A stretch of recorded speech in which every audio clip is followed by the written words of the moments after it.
Muchas gracias a todos los panelistas. Sin duda, importantes reflexiones las que nos quedan Thank you very sobre much cómo to all our innovar para speakers. garantizar la It's inclusión y an reducir las amazing brechas. contribution that you do to Pueden guarantee seguirnos en inclusion nuestras and redes reduce gaps. sociales y en You nuestro can canal follow de us YouTube on de our México social Evalúa, media and así on como our visitar YouTube nuestra channel página Mexico Evalúa, as well as to visit our website www.mexicoevalua.org. Seguimos con las actividades www.mexicoevalua.org. de este segundo foro internacional, La innovación en la justicia, organizado por México Evalúa y la Fundación Friedrich Naumann. Y ahora This is the tendremos el second forum panel on de justice innovation aproximaciones a la organized by impunidad, Mexico Evalúa and con la Friedrich Naumann moderación Foundation, de and María then we will José have our Salcedo de la panel Fundación Friedrich Naumann, approaches to Juan impunity, Antonio Leclerc Ortega de la Universidad facilitated de by las María Américas José de Puebla, Salcedo by Fundación del Friedrich Centro de Naumann, Estudios sobre Impunidad y Justicia y del Índice Global de Impunidad. Cristel Cristel Rosales, Rosales from investigadora del Mexico Programa de Evalúa, Justicia de México researcher from the Evalúa, Justice Program y of Elvin Mexico Díaz, Evalúa, and presidente Elvin del Díaz, Instituto de Estudios Comparados en resident Ciencias from the Penales de Institute of Guatemala. Comparative Studies in Muchas gracias Criminal a Sciences todos. in Guatemala, Le as cedo well la as Juan Antonio palabra a María Leclerc José Ortega from Salcedo. University of Puebla. Thank you everyone for being here. Hello everyone, good afternoon who is here with us. I apologize because we started a little bit later than we were scheduled, but it's a great panel that we have today. And as you could hear from our presenter, we have Dr. Juan Antonio Leclerc Ortega, who is an expert in impunity topics by the University of Las Americas in Puebla.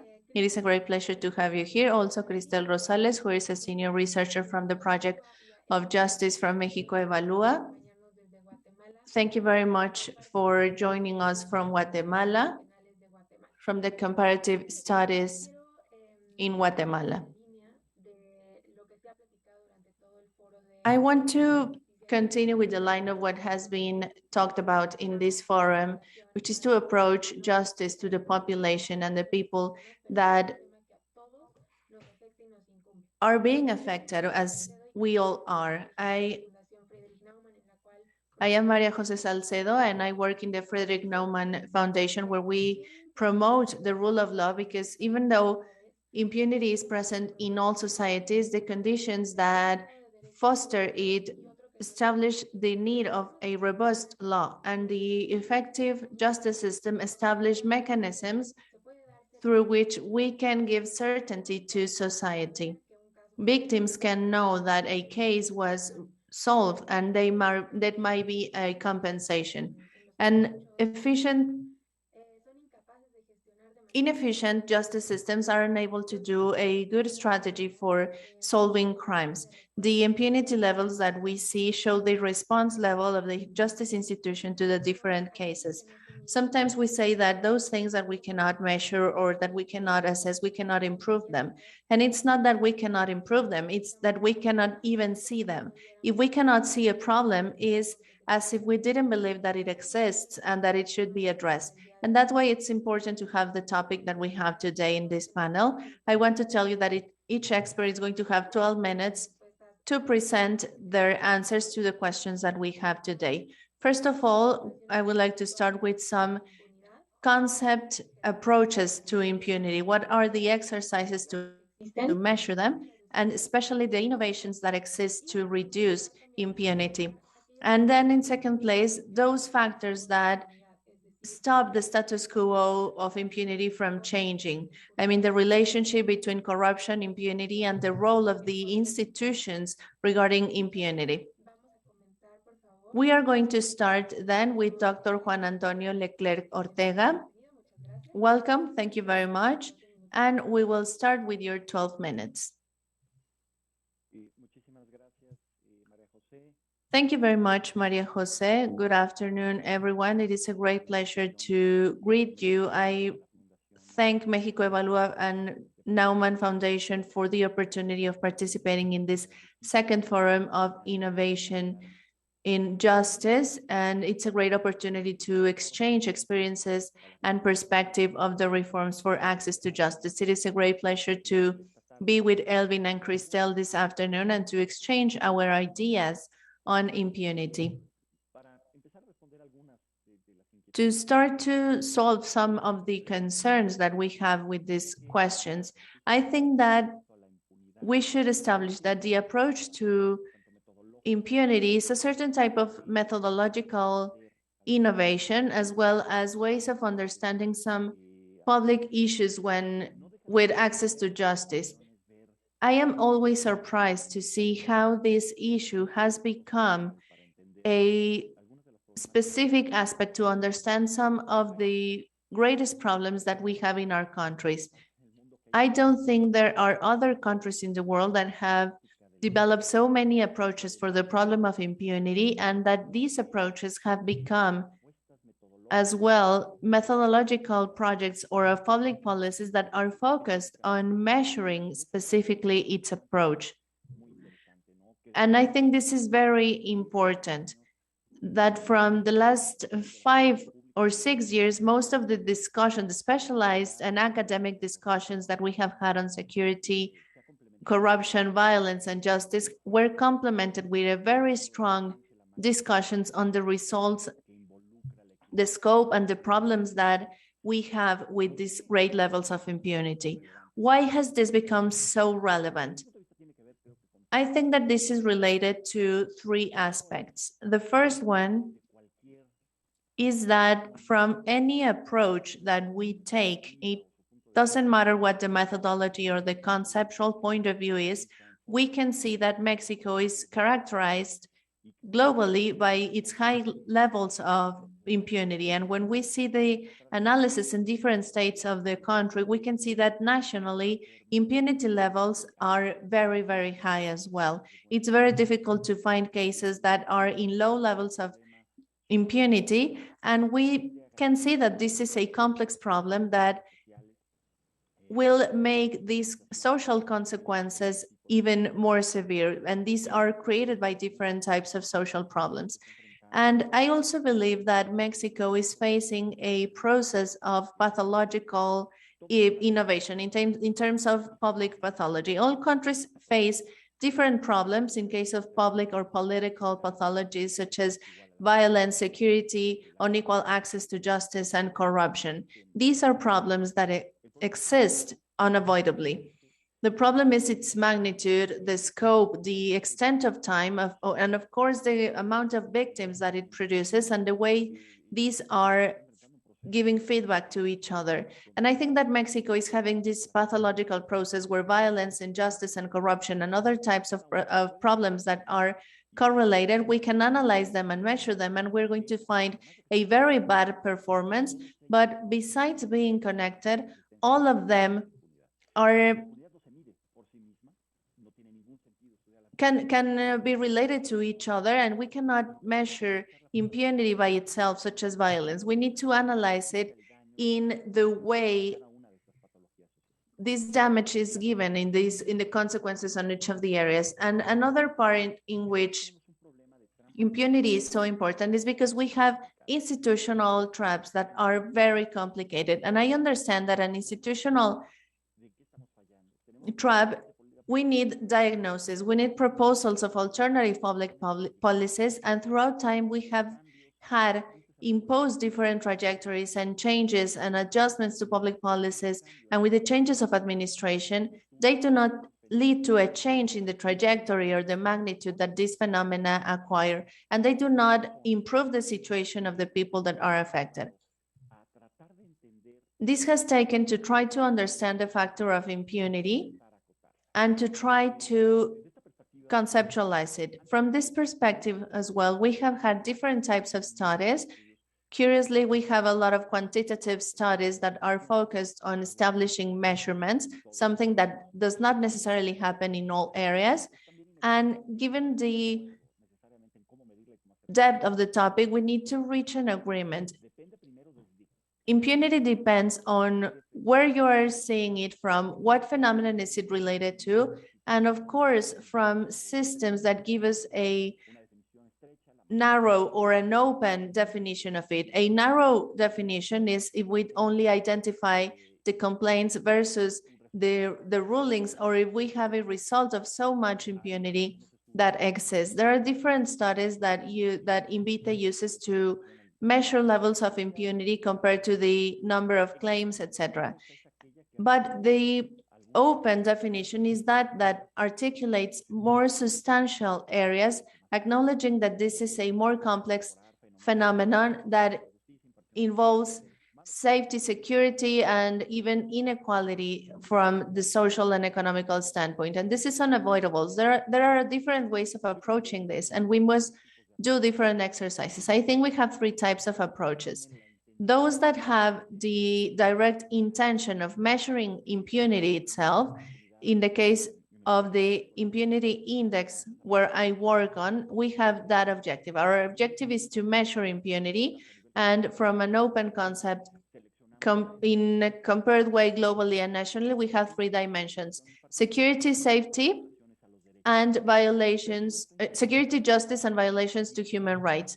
And we try to measure directly impunity. A second type of studies that have another type of approach, I think that they come specifically from analyzing problems in non-specific areas, as it could be the criminal system, the performance of the violation of the different institutions, and violations to human rights. And we need analysis that are wider in this area. And I think that this is what happens with different findings, where we can give a follow-up of the criminal system, and they conclude that they need to incorporate a component of impunity that comes from this main study where we see what is happening with the criminal system. These are different approaches with different objectives, and they help us try to understand and have a general approach and generate conclusions on what is happening with impunity. The third approach is that we do not have the intention of studying impunity, but from the conclusions of the study, we necessarily need to include impunity. And I think this is what's happening with the different projects that do not include an indicator or a dimension of impunity, but after including the rule of law in different reports, we can find very interesting conclusions on the consequences of impunity in the cases where there is a weak rule of law, such as the Mexican case. In our case, what we do in the Center of Studies on Impunity and Justice, we try to approach impunity. This is something that we have done since 2014, and we have tried and do it in different countries, trying to study complex issues. There's an additional direction that we have developed, which is the statistical impunity, and this is related to the existence of data. Sometimes we cannot measure impunity regardless of how you want to measure it because of the quality of data and the lack of capabilities for creating statistics, or the lack of will to report it, or because we have a lot of hands on this information and there is manipulation. So the index of impunity, we can compare it with up to 69 countries, and Mexico has become one of the top 10. And the thing is that it doesn't matter how we see and how many cases we have, Mexico is still in a place of great impunity, and it highlights programs of different capabilities that are related to a justice system that does not have the capability to guarantee access to justice. In some cases, we may have a better capacity in the security systems, but it doesn't have the best capabilities when guaranteeing the right of safety for people. And this goes along with really high levels of violations to human rights that take us to a level of discussion that is very difficult, and we find a complexity to find solutions. And in the case of the studies in Mexico, what we did from 2016 to 2018, and we are trying to present in the next few years, is a measurement to try to understand in a country with such levels of impunity if there are significant differences among the states. And unfortunately, we found that it's not. The story is very similar, and there are just a few statistical variations that are product of the selected indicators, but we have a story where basically all states have very limited capabilities and therefore high levels of impunity. In some of them, this impunity combined with phenomena such as violence, inequality, and unequal access to justice has been translated in really severe problems at state level. And in others, there is a better situation apparently, but what we have concluded is that despite the fact that some states seem to be better and others worse, the truth is that when something changes in the environment or things start moving, there are no capabilities to react, to prevent violence and to reduce the index of criminality, as well as to guarantee access to justice. And finally, we have tried to extend this methodology to understand a phenomenon that concerns us, which is environmental impunity. We understand that environmental justice is a current demand, and we have approached also with a open concept that tries to understand the changes of these phenomena, such as climate change, but also the existence of crimes, environmental damage. And in April, we presented the first report that is focused on the 32 states of the country. And right now we are trying to do a comparative study in Latin America to see how prepared we are to guarantee environmental justice and to avoid that the lack of compliance of these objectives of environmental policies generate a damage in the environment that is even greater, or that promotes the destruction of the environment, but also increases the vulnerability of people, especially of those who are already vulnerable because of these inequalities. I would leave it there. Thank you very much. Thank you, Dr. Leclerc. And I would like to highlight two things that I heard in what you just mentioned. What you were talking about, the impunity levels and the findings. It was found today that the mean this year was in 94.8%. And you mentioned how the entities that present the lowest levels are in 76 or 86%, which is really high. And this is something that we may talk about by the end, about these institutional traps that are very complicated and how we have diagnosis and public policies and the different recommendations. And we see how different administrations come and go from different political parties, but they do not do anything, and this road continues to be the same. So this is something that I would like to go back to in the end. Now we are going to talk to Cristel from Mexico Evalúa for her to tell us about innovations on how it's being applied with Mexico Evalúa. Thank you very much, Maria Jose. It is a great pleasure for me to be here with all the people who are following us in the live stream. And it's a great pleasure for me to be here with you talking about impunity.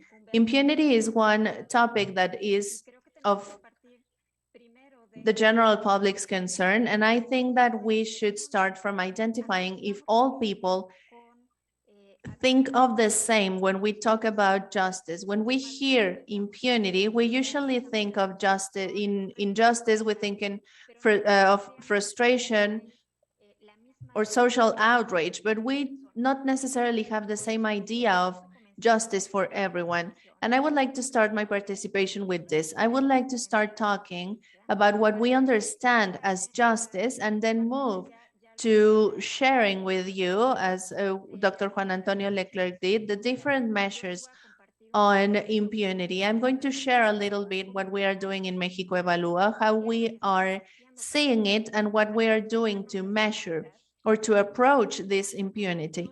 And there were 2 points, very important points that were mentioned, to get to know the causes and the effects, because it's not the same just measuring and having a quantitative diagnosis of how impunity is than associating it to specific contexts or phenomena. If we can please share the presentation. Before starting,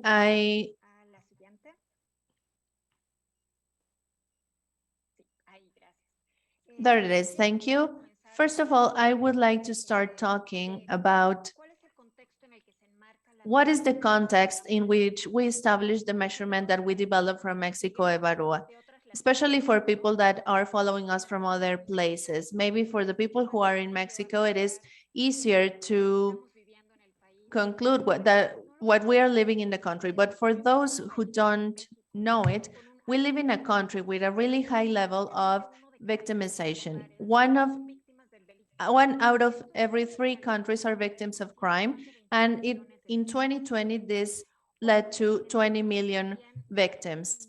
One important element that I would like to highlight is with lethal violence. It's not the same to talk about different phenomena or crimes that we can have, such as injuries or damages, than talking about a violence that is affecting our most important good, which is the right to live. And I would like to highlight that Mexico presents a level of lethal violence compared to other countries with armed conflicts.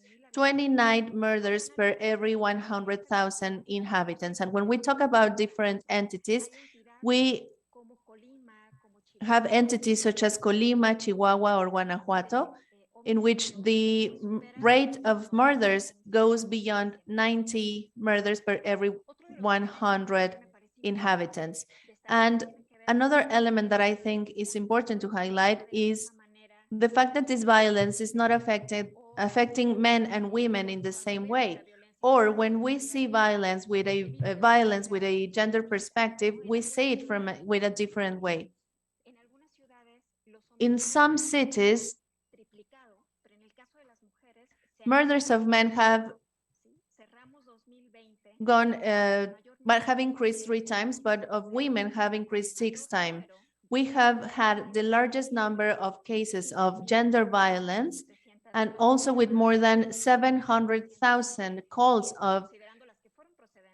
for assistance to 911, and these were the ones related to domestic violence. This is just to have an idea of what we're talking about. And I think that it's very important to talk about the disappearance crisis that we are facing in the country. Right now, we are reaching almost 95,000 people that were disappeared. All these elements, I wanted to mention them because, as Juan Antonio mentioned, we are talking about a violence that comes from really large criminal structures that are becoming not only more sophisticated, but also they are having more impact in all social areas, in the financial area, political area, in all the areas we can see the penetration of the organized crime. And this sets a very important challenge for the agencies of the state that need to investigate and prosecute these criminal structures.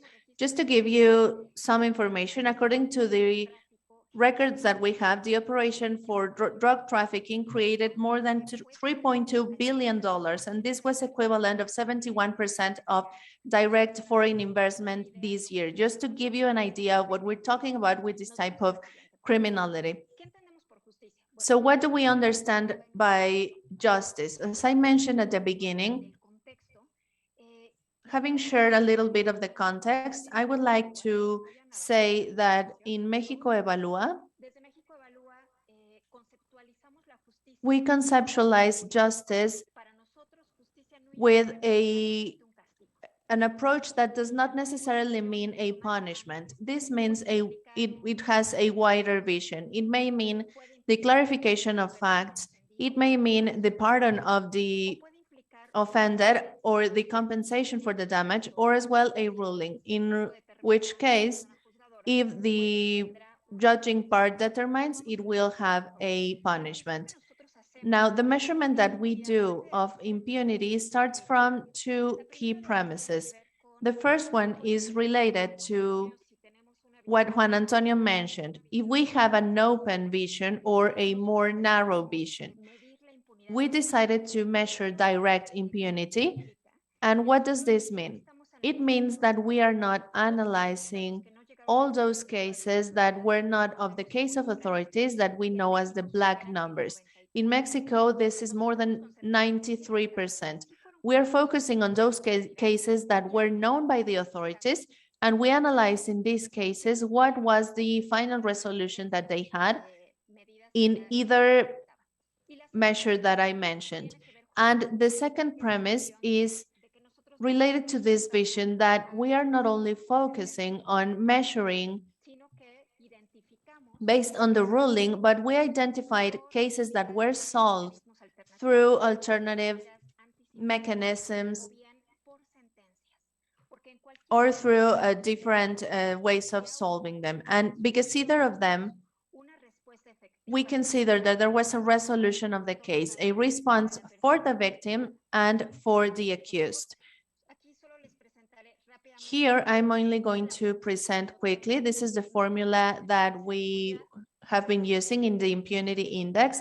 But what this formula means in simpler terms is that from the cases that were known by the authorities through the complaints, we identified which were not related to the competency of the authority. In these cases, the ones that were doing the assessment, and those that were related to the competency of the authorities. And then we analyzed if they had these three options: the alternative resolutions, the rulings, or anticipated exit. And we found this level that Maria Jose was mentioning, a 94.8% level.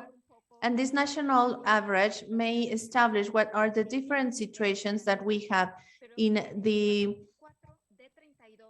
government, in the country's entities, and we have different entities that have higher levels than 90%. And this is very important because of two elements. The first one is related to the fact that not only do we have many cases in the black numbers, as we mentioned, 93%, but also the cases that were known by the authorities, they basically do not have a response. They are being enough to fill the institutions that are in charge of this prosecution. And the second element is that there are no prioritization elements. There are no plans of criminal prosecution. And we see that as a tool that the public prosecution may have to guarantee that the cases that are most important for the society, whether they are murder, femicide, disappearance, are not left in impunity. Not all cases deserve the same response by the authorities. There are cases in which the figures vary, but among entities, we can say that at least 40% of the cases may be solved by alternative measures. These are cases of robberies without violence, for instance, and we are saying that alternative justice is only used in 6%. So we are not using alternative justice, and we are not achieving to rescue from these impunity levels that you are seeing in this slide, those cases that should imply the prioritization from the authorities and establish all the investigation efforts. I would like to say also, and I mentioned it a few minutes ago, these elements or these cases should not be analyzed in an isolated way. This is one of the greatest problems. We still have public prosecutions and law enforcement that develop the investigation case by case, but we are not analyzing what is happening in this context. We're not generating intelligence that allows us to tackle or face these structures and criminal markets. And what is this leading to? Basically, to an impunity that can be seen from a structure, from the structure. 97% of crimes are seen in the local general attorney's offices. And as you can see in the different research that we have done of this index, we cannot see a significant change. At federal level, I think it's concerning to highlight that not only do we have a 95% of impunity, federally speaking, but it's the institution that needs to investigate the most complex crimes: drug trafficking, people trafficking, corruption, forced disappearance. All these elements are in this area, in the federal area, and it's creating impunity. So this leads us to rethink what we have to do to change impunity. I wanted to share this slide, and you may not see all the entities, but we can see what Juan Antonio was mentioning. We are not seeing a significant change in these entities, in these federal entities regarding the impunity levels, but this idea, these pictures allows us to identify some entities where we are seeing an escalation. We have the cases of Baja California and Guanajuato, and they are presenting highest levels of impunity. We need to analyze what is happening there. And we also have the cases such as Zacatecas that actually has a sustained decrease of impunity. Probably it's associated to the use of alternative justice. That's what I wanted to mention in my first participation. Thank you very much.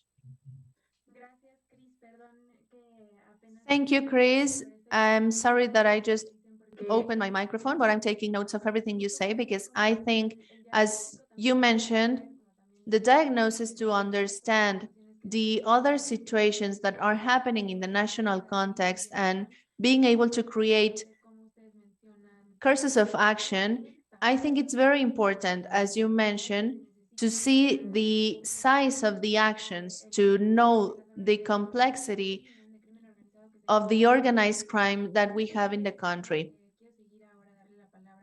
Now I would like to give the floor to Elvin Diaz from the Institute of Guatemala for him to tell us a little bit about his experience and how they approach impunity from there and what are the best practices that you have seen as well. Good afternoon. Thank you very much, Maria Jose. First of all, I want to thank the organizers of this event, and I would like to greet my colleagues with whom I'm sharing this panel. I have been very interested in what you just mentioned, and it's unavoidable to bring all these formulas, these experiences, and the paradigms that you're working on since the judicial reform started in Mexico. And I need to think about the situation in Guatemala.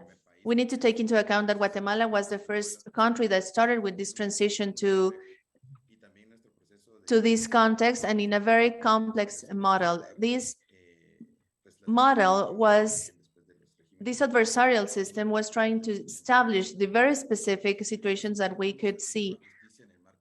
So we see the justice system according to this. We stopped a armed conflict after more than 30 years, and we had a political proposal, and through the transformation of the justice system, we may have perfected the way of managing the conflicts, especially in a model where we could respect the fundamental rights of people. These are like the greatest promises and ideas where all our theory has become established in our books and manuals. And also the criminal adversarial system was established like this. And in the last 30 years, it has been very complex because of issues that are very related, many in a minor scale, but they are similar to what Mexico presents. Really high indexes of violence, really high levels of murders, violence against women. Actually, violence against women in the last 5 years, since we have had the specialized law, is one of the highest, the greatest crimes that we have. 17% of our crimes is related to gender violence. And we're trying to see the criminal policies to see what type of responses we may give. And we don't know if this is the only response that we may give. And obviously, during all this transition, we have been affected by several expressions of organized crime. And during the last 30 years, or in the last few decades, we have had different reactive administrations from the people who are in the top positions of the justice institutions. We need to be able to perfect the capabilities that the criminal system has for the management of conflicts. In this regard, institutions such as the one I represent have tried to stimulate the judicial and social investigation for the criminal system. we need to try and contrast and compare this to the ideas that we have. And with all the diagnoses that you have had in Mexico, we have a lot of similar results, especially with what Juan Antonio and Cristel mentioned.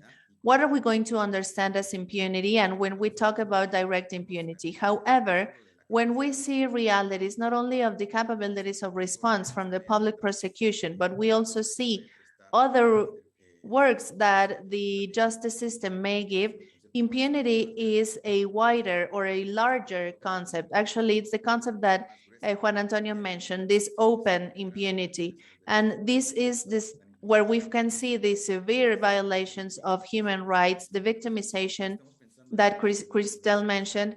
And we're thinking about a wider definition, and that's why we're working on an initiative that we call Mirador Judicial. You have access to that through the website of the Institute. Here we have seen 4 aspects of this assessment. It's actually 5, but right now we're only working on 4, and these are related to a methodological basis of access to information with indicators. We are having 30 indicators, and in a couple of them, I want to mention to what we understand as impunity.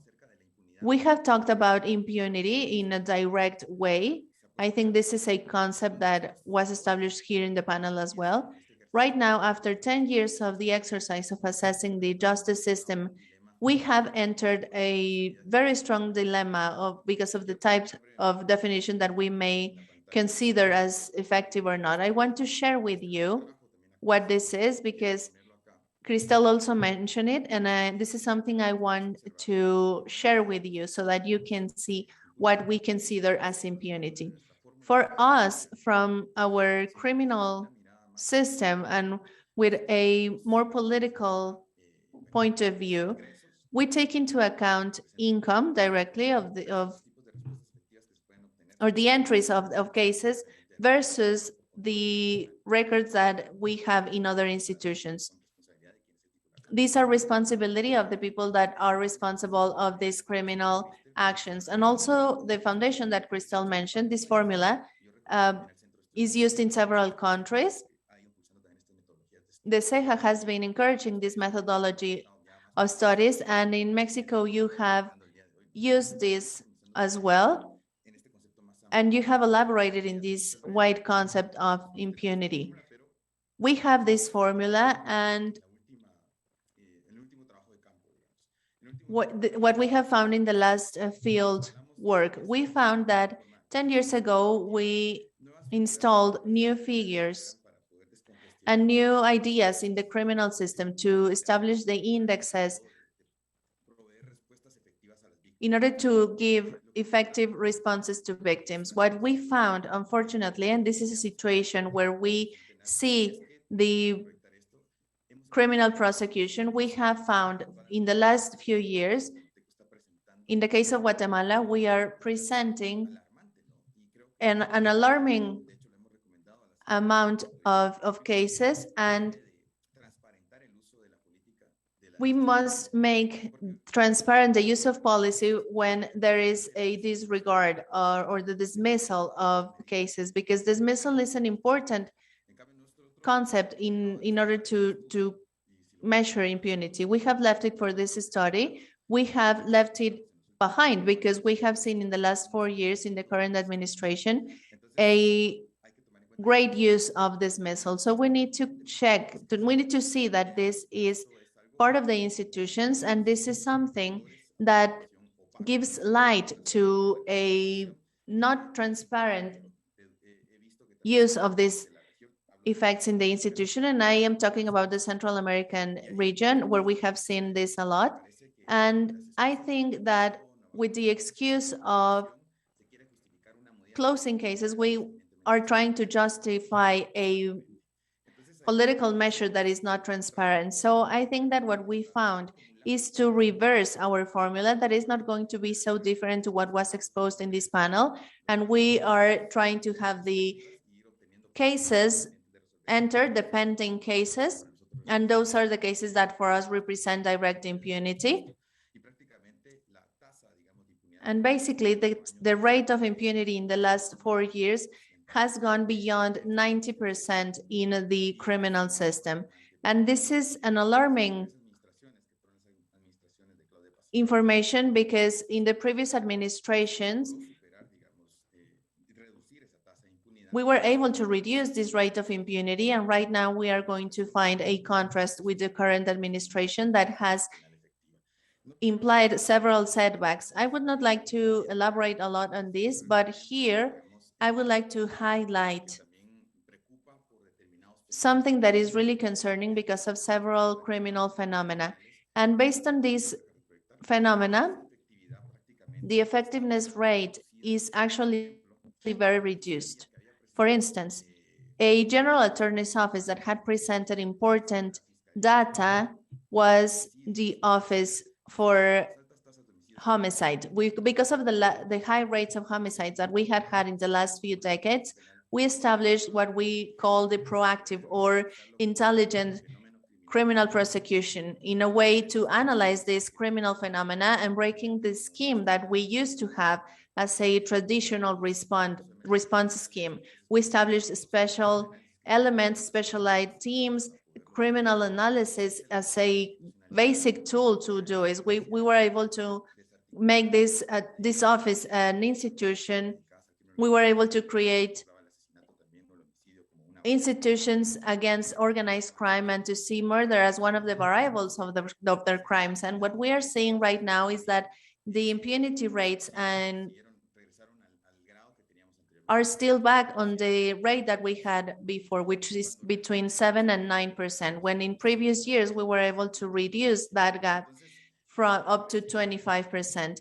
And I think that we need to take into account these learned lessons, because not making them institutional with these policies that are more permanent and that can vary,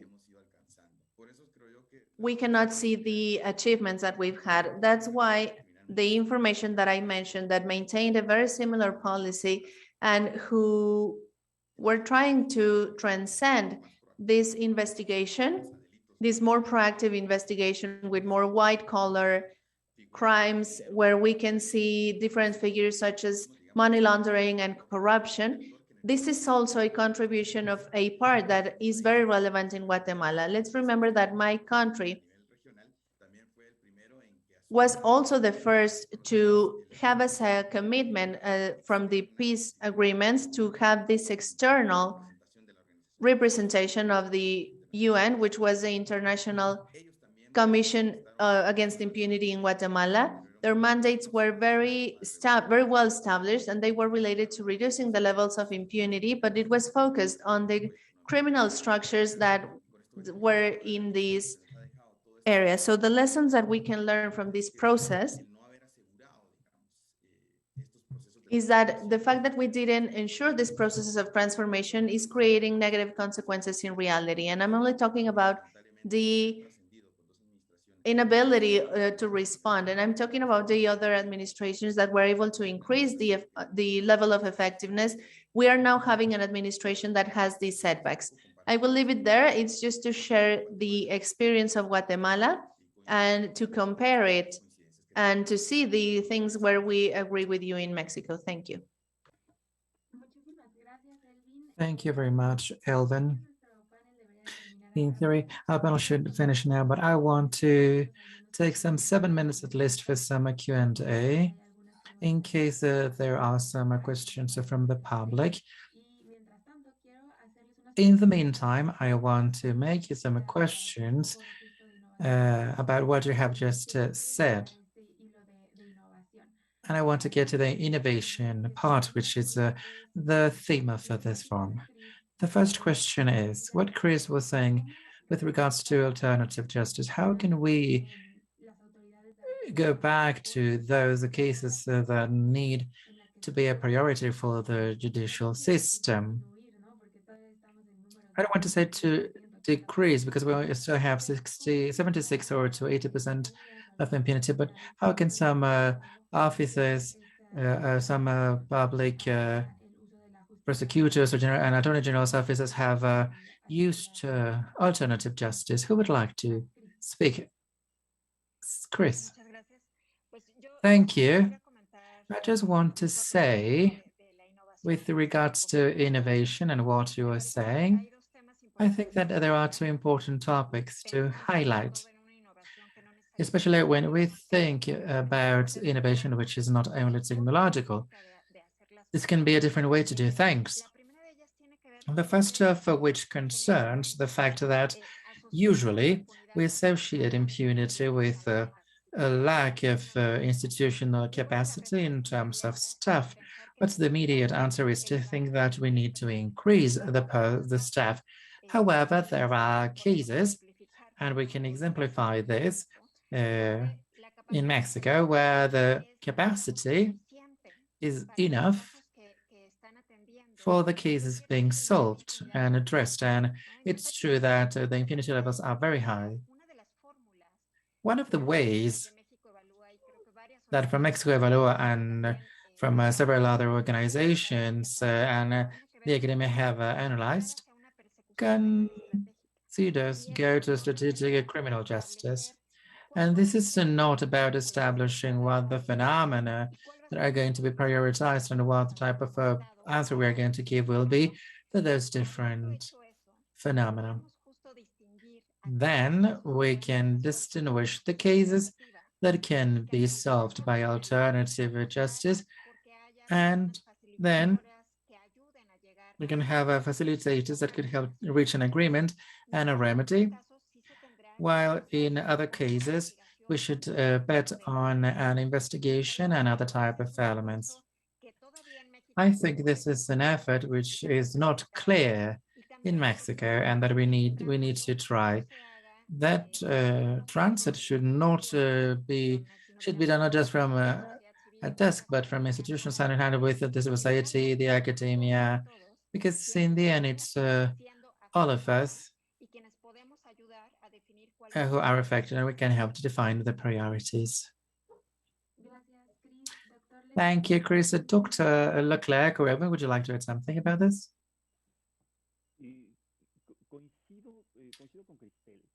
I agree.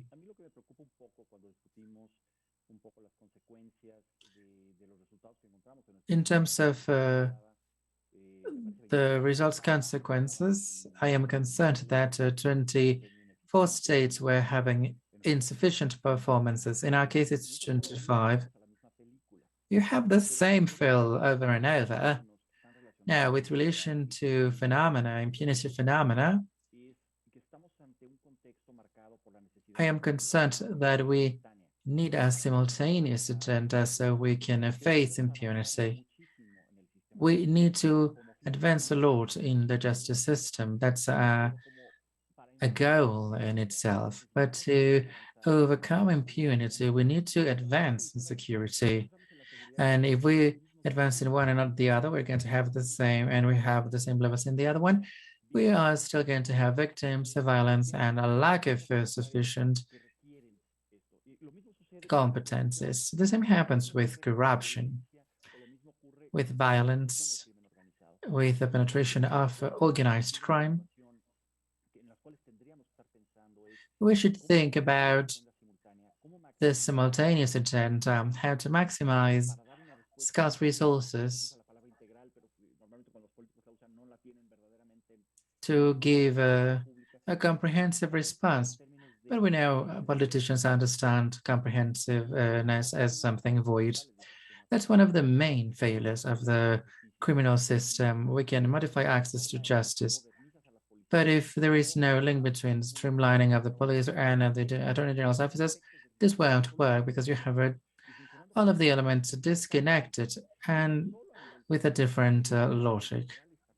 If you take this to the federal state level or to the federal level, I agree with Christelle. In terms of impunity, fight against impunity, this is a huge challenge requiring of innovation measurement, which are more complex.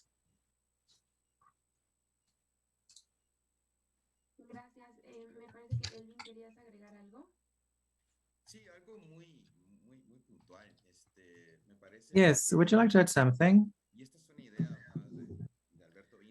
This is an idea by Alberto into how this is being conceived from a criminal police. And the doctor has said this to give an answer to the levels of impunity. This is not just for the criminal system. This requires a failing institutionality. And when we get to the criminal system, this is just to reduce something that failed before. The high levels of criminal justice and figures and exponential judgments, those are reflections brought about by this. We think about dispute management so we can boost these indifferent disputes.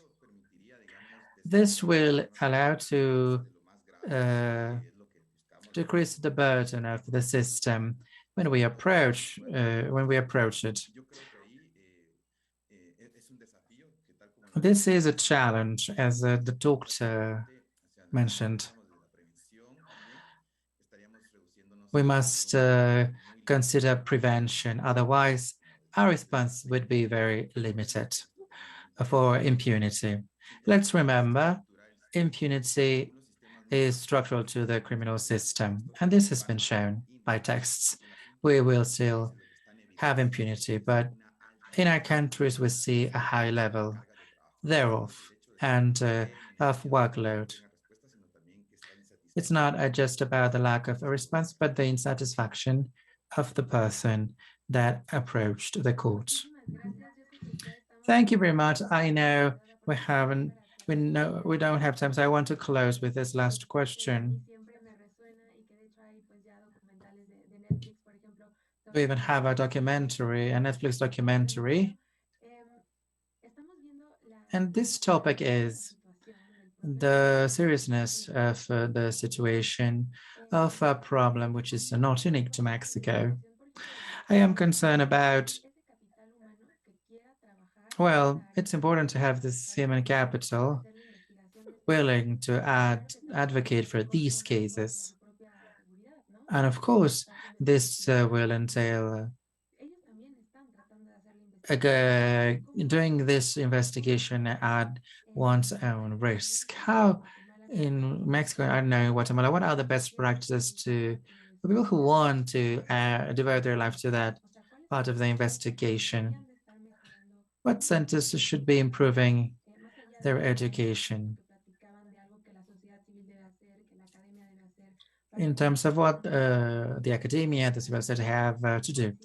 So the police are really actual investigation police officers, and so they feel safe. And this will be our closing question. Who would like to start?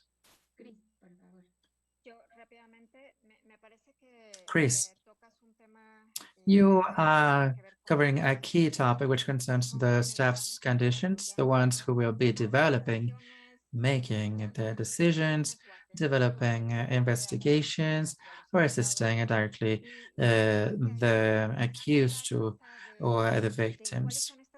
More than speaking about the institutions, then have to be preparing them to get to the security agencies or justice administration. I think we have to rethink the way in which we are building institutions. There is no professionalization service for the staff that goes beyond the initial selection, that really offers a dignified working conditions, security, certainty, and allows them to conduct their work with operational independence. These topics have been left aside, and we should go back to them. Otherwise, we are preparing people, specializing people, and there is such a level of rotation that we can't retain talent at the institutions.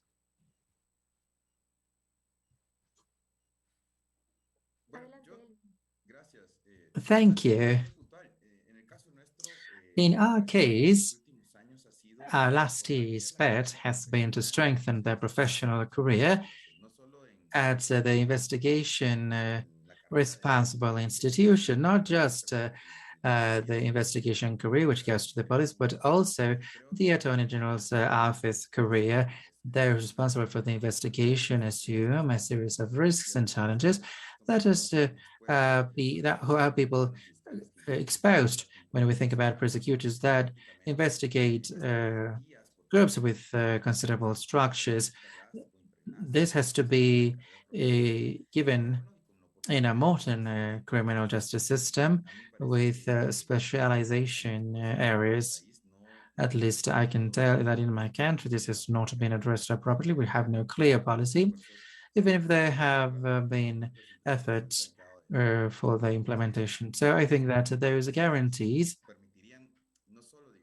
should be allowed, not just to improve the quality of service that a servant can do, but something which is but for the guarantee of its impartiality and all the elements they need.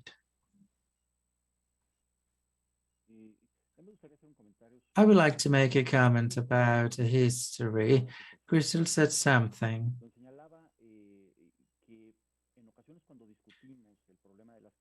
When we discuss capacities, we are required for more staff, and this is a completely wrong stuff.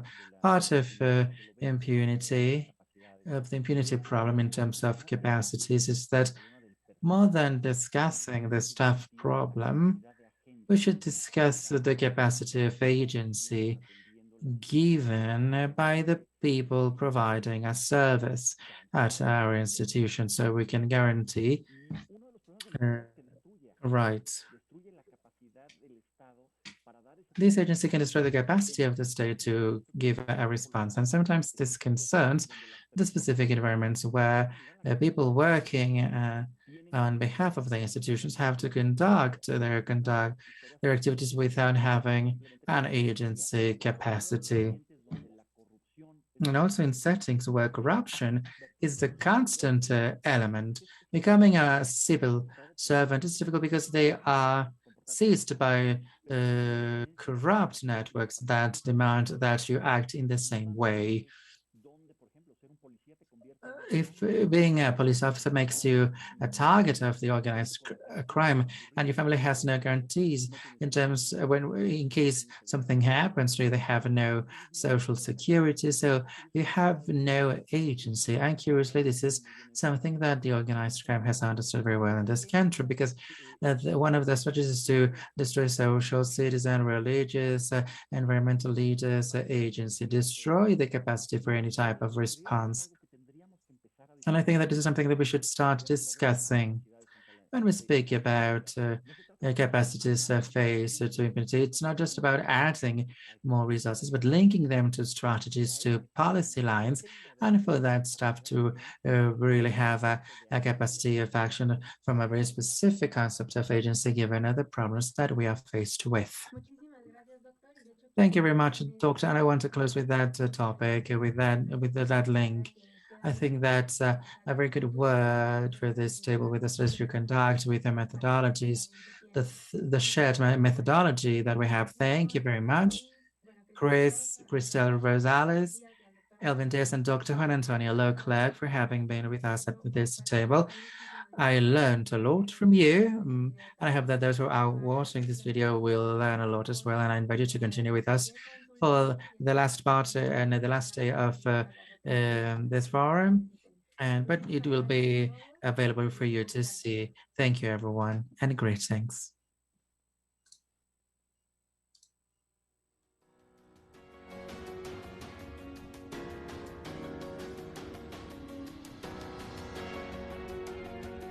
Muchas gracias al panel.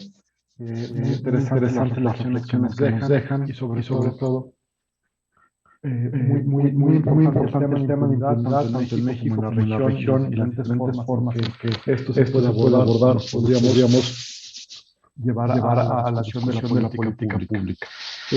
Por el momento vamos a tomar un receso y regresamos a las 15 horas, horario de la Ciudad de México, para continuar en este segundo Foro Internacional de la Innovación en la Justicia, con el tema de justicia abierta y posteriormente competencias de personas operadoras para una justicia de calidad. Muchas gracias. Cuídense también. mucho. Hasta luego. Gracias. Cuídense mucho.